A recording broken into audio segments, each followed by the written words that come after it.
Hello সুপ্রিয় শিক্ষার্থী বন্ধুরা, আশা করি তোমরা সকলেই ভালো আছো। অষ্টম শ্রেণীর অলরেডি একটি পার্ট তোমরা দেখে ফেলেছো। পার্ট 1 ছিল সেটি, এটা হচ্ছে পার্ট 2। পার্ট 1 এ ক নিয়ে আলোচনা করা হয়েছে কাজ, এবং পার্ট 2 তে খ এবং গ নিয়ে আলোচনা করা হবে।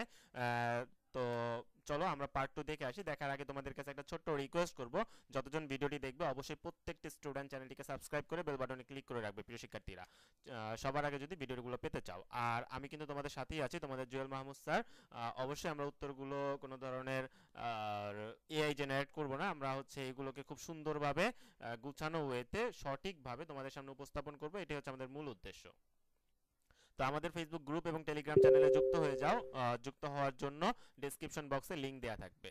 আর আমাদের এই ভিডিওর যেই কন্টেন্টগুলো, এগুলো কিন্তু তুমি খুব সুপার ওয়েতে এবং এগুলো খুব গোছানো ওয়েতে তোমাদের অ্যান্সারগুলো করা থাকে। তো অ্যান্সার নিয়ে কোনো ধরনের সন্দেহ থাকার কোনো অবকাশই নেই। চলো আমরা প্রশ্ন এবং অ্যান্সার মূল্যায়ন করে আসি।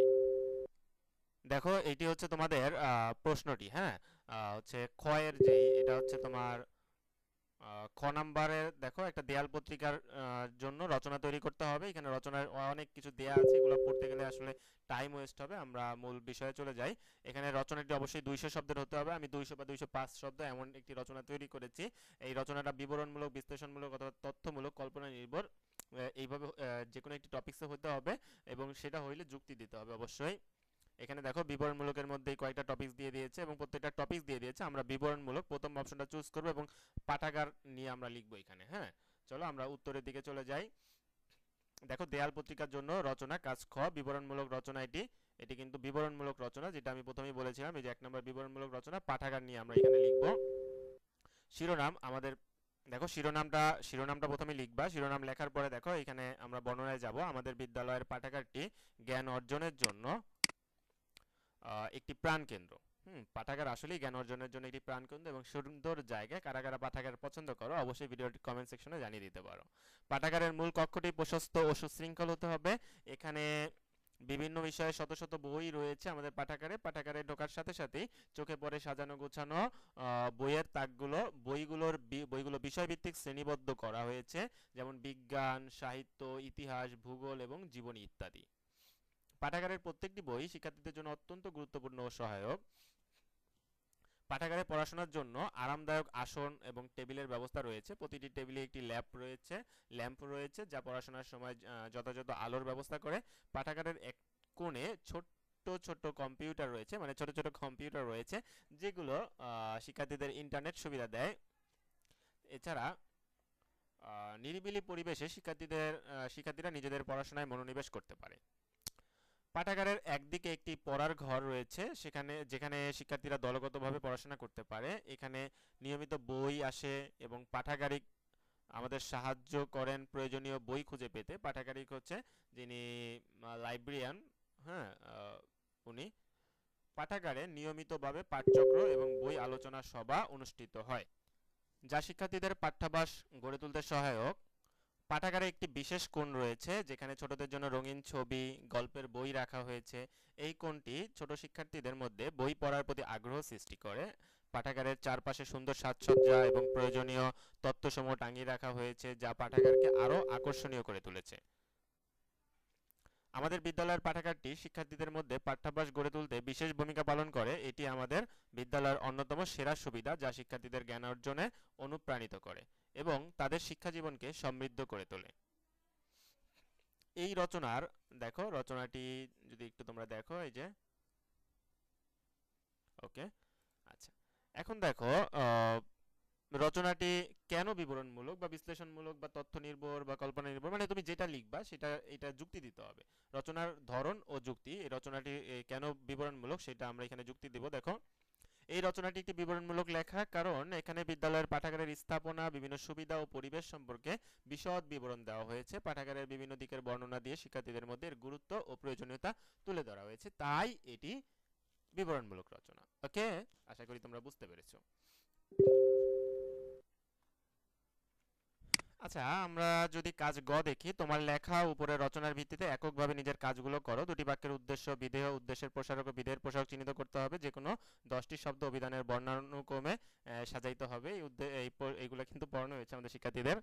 আর প্রিয় শিক্ষার্থীরা, তোমরা কিন্তু আসলে ভিডিওগুলো অনেকেই দেখছো, কিন্তু সবাই কিন্তু সাবস্ক্রাইব করতেছো না। তোমাদের কাছে আবারও রিকোয়েস্ট করবো, তোমরা অবশ্যই চ্যানেলটিকে সাবস্ক্রাইব করে বেল বাটনে ক্লিক করে রাখবে।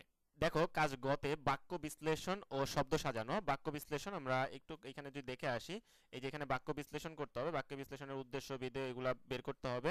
ঠিক আছে, আমরা সেটি দেখি। 1 নম্বরে বাক্য। বাক্যটা কি? পাঠাগারের মূল কক্ষটি প্রশস্ত ও সুশৃঙ্খল। আর যারা কিন্তু আমাদের ভিডিওটি ভালো লাগবে, অবশ্যই কিন্তু কমেন্ট সেকশনে ন্যূনতম একটা কৃতজ্ঞতা বোধ হলেও জানাবে, যাতে আমাদের কাছে সেটা ভালো লাগে যে আমাদের শিক্ষার্থীরা আমাদের ভিডিওগুলো দেখে উপকৃত হচ্ছে, এবং তাদের কাছে আমাদের ভিডিওগুলো বা আমাদের ভিডিওর কোয়ালিটিগুলো তাদের কাছে ভালো লাগতেছে, আমাদের উত্তরের কোয়ালিটিগুলো তাদের কাছে ভালো লাগতেছে। এতে করে আমরা অনুপ্রাণিত হয়ে আরও ভালো কিছু দেওয়ার চেষ্টা করবো ইনশাল্লাহ আমি। তো এই কাজটা অবশ্যই তোমরা করবা। খারাপ লাগলেও তোমরা বলবা যে স্যার আমার খারাপ লেগেছে, ভালো লাগেনি। ভালো লাগলে তুমি ভালো বলবা, খারাপ খারাপ বলবা, এটা তোমার একান্ত ব্যক্তিগত অভিমত, তাই না? আচ্ছা, উদ্দেশ্য হচ্ছে কি? বাক্যের উদ্দেশ্য দেখো, উদ্দেশ্য হচ্ছে পাঠাগারের মূল কক্ষ। হ্যাঁ, পাঠাগারের মূল কক্ষটি প্রশস্ত সুশৃঙ্খল, এটা মনে রাখবা। উদ্দেশ্য হচ্ছে সাবজেক্ট। হ্যাঁ, ইংরেজি বাক্যে আমরা যেভাবে সাবজেক্ট বলি, বাংলা বাক্যে সেটাকে বলা হয় উদ্দেশ্য। আচ্ছা, সরি, এখানে একটু বানানে ভুল হয়ে গেছে। এটা এটা হবে হচ্ছে বিধেয়। বিধেয় হচ্ছে আমরা যেভাবে বাংলা বাক্যে অবজেক্ট বলি, ইংরেজি বাক্যে অবজেক্ট বলি যেটা, সেটা হচ্ছে বাংলা বাক্যের বিধেয়। মূল কক্ষটি, হ্যাঁ, মূল কক্ষটি হচ্ছে কি? পাঠাগারের মূল কক্ষটি, এটি হচ্ছে কি? বিধেয়। আচ্ছা, উদ্দেশ্যের প্রসারক পাঠাগারের, এবং আচ্ছা প্রিয় শিক্ষার্থীরা, আগেরটা একটু ভুল হয়েছিল, আমি ঠিকভাবে খেয়াল করিনি, এলোমেলো হয়ে গিয়েছিল।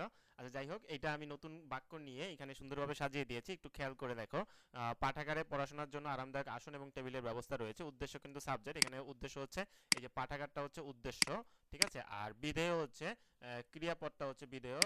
দেখো, এখানে অবজেক্ট এবং ক্রিয়াপদটা হচ্ছে বিধেয়। এখানে দেখো ব্যবস্থা রয়েছে, এটা হচ্ছে বিধেয়। এবং উদ্দেশ্যের প্রসারক, উদ্দেশ্যের প্রসারক যাকে, যেটা উদ্দেশ্যকে ধরবে পড়াশোনার জন্য পাঠাগারে, এটা কিন্তু উদ্দেশ্যকে ধরতেছে, ঠিক না? এই কারণে এটা উদ্দেশ্যের প্রসারক।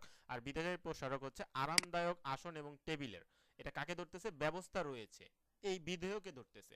তাহলে যেটা উদ্দেশ্যকে ধরে সেটা হচ্ছে উদ্দেশ্যের প্রসারক, যেটা বিধেয়কে ধরে সেটা বিধেয়ের প্রসারক। আশা করি বুঝতে পারছো। এরপরে দেখো, পাঠাগারে নিয়মিত নতুন বই আসে। তুমি একটু বুঝে নাও আমার কথাগুলো শুনে, কারণ তুমি যদি এটি নোট করো আমার কথা না শুনে, তাহলে হবে কি, আমি বুঝাই দিচ্ছি, এটা যদি তুমি বুঝতে পারো, তুমি কিন্তু ভুলে গেলেও লিখতে পারবা। আর যদি এইটা তুমি মুখস্থ করো, ভুলে গেলে কিন্তু ভুল হয়ে যাবে। দেখো, এখানে উদ্দেশ্য হচ্ছে পাঠাগার, হ্যাঁ, এটা হচ্ছে আমাদের সাবজেক্ট। আর কি আসে? বই আসে। এটা হচ্ছে, দেখো, বই হচ্ছে অবজেক্ট এবং আসে হচ্ছে ক্রিয়া। অবজেক্ট এবং ক্রিয়া মানে হচ্ছে এটা হচ্ছে তোমার বিধেয়। আর উদ্দেশ্যের প্রসারক এই যে নিয়মিত। নিয়মিত কাকে ধরতেছে? নিয়মিত কোথায় আসে? পাঠাগারে কিন্তু আসে, হ্যাঁ, পাঠাগারে আসে। আর কি আসে? নতুন। নতুন পাঠাগারে না নতুন বই? অবশ্যই নতুন বই, যেহেতু নতুনটা বইকে ধরতেছে সেহেতু এটা বিধেয়ের প্রসারক। আর নিয়মিত পাঠাগারে, এটা নিয়মিত পাঠাগারকে ধরতেছে, তাহলে এটা উদ্দেশ্যের প্রসারক। আশা করি বুঝতে পারছো। আচ্ছা, আগের ভুলের জন্য দুঃখিত। প্রিয় মিষ্টি শিক্ষার্থীরা, আশা করব অবশ্যই তোমরা চ্যানেলটিকে অলরেডি সাবস্ক্রাইব করে ফেলেছো। যারা সাবস্ক্রাইব করনি, অবশ্যই এক্ষুনি করে দাও, ওকে? তারপরে দেখো, দ্বিতীয় টাস্কটি দিয়েছে যে কোনো 10টি শব্দ অভিধানের বর্ণানুক্রমে সাজাও। আমরা যদি একটু দেখি,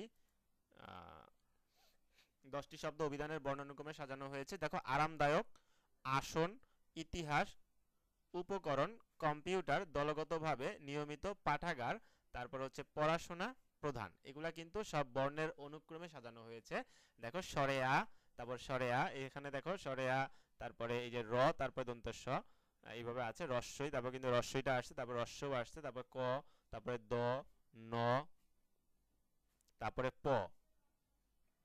হ্যাঁ, এগুলো কিন্তু একটা অক্ষরের পর আরেকটা। তারপরে দেখো, প এর পরে কিন্তু ঠ, তারপরে ঢয় শূন্য র, এই কারণে এটা আগে আসছে, এটা পরে আসছে। তারপরে প্রধান, এটা কিন্তু যেহেতু র ফলা আছে, এটা লাস্টে আসছে। বা এখানে আমরা আরেকটা শব্দ অ্যাড করতে পারি। আচ্ছা, দেখো, আমি আরেকটু চেঞ্জ করে দিয়েছি। এখানে দেখো একদম অক্ষর অক্ষর সাজিয়ে দিয়েছি। আরামদায়ক, আসন, ইতিহাস, রস্যই, রস্য, ক, দ, তারপর হচ্ছে তোমাদের এই যে ন, তারপরে প, তারপরে ব, তারপরে ভ, এইভাবে দিয়েছি। ঠিক আছে, এই যে তোমাদের উত্তরটি কিন্তু শেষ হয়ে গেল। ওকে, তাহলে চ্যানেলটিকে সাবস্ক্রাইব করো। আজকের মতো কিন্তু আমাদের এখানেই শেষ। আর তোমরা ফেসবুক গ্রুপ এবং চ্যানেলে যুক্ত হয়ে যাও ভিডিও ডেসক্রিপশন বক্স থেকে। আল্লাহ হাফেজ, সকলে ভালো থাকবে, সকলে সুন্দর একটি পরীক্ষা কামনা করে এখানে বিদায় নিচ্ছি। টাটা।